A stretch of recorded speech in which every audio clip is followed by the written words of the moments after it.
Special ground report filed by WION World is One from Balakot, and I have still with me my colleague Siddhant Sibal. But before I go across to him, I have another piece of news to share with you, the WION World is One viewer.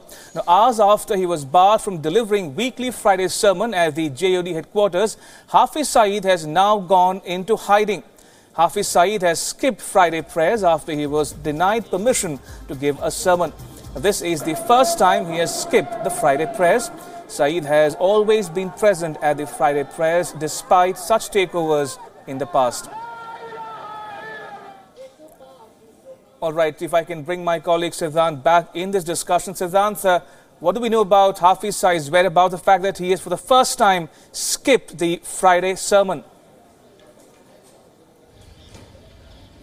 Well, embarrassments are usually hidden when the pressure from the world community, from the globe is rising. And if this is something kind of barometer, it also shows the international pressure is rising on Pakistan, on Islamabad. But yes, he has skipped his weekly Friday sermons, but it's part of the Pakistani machinery, the propaganda machinery, which has been taking these so-called measures, which of course New Delhi sees as cosmetic measures by Pakistan. Of course, Pakistan has been saying it's cracking down on the terror camps, on the seminaries. We have seen in last 48 hours a lot of releases from the Pakistani Interior Ministry. But we should also remember that this is a standard operating procedure which also happened after the 26/11 Mumbai terror strikes, the Pathankot strikes, and now of course Pulwama terror attack. Pakistan is fearful of two things. One, of course, the FATF. Another is the United Nations Security Council. We know the releases coming from the FATF, they are not very nice, and they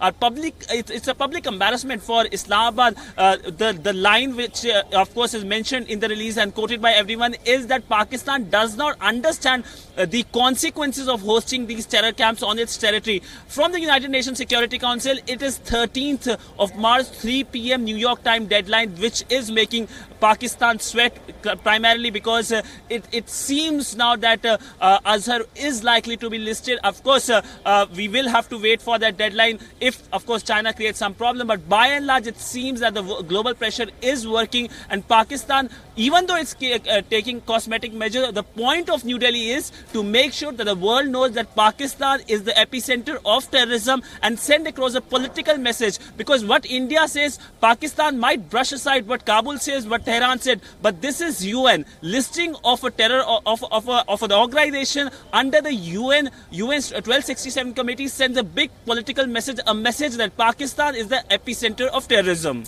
Indeed, Siddhant, very quickly, since you mentioned Masood Azhar, the clock is indeed ticking as we speak. Why is Pakistan so shy of taking action against Masood Azhar? We know that they've put his brother and son in preventive custody, in preventive detention. But why are they not taking any action whatsoever against Masood Azhar, who India says had a clear hand in that attack in Pulwama?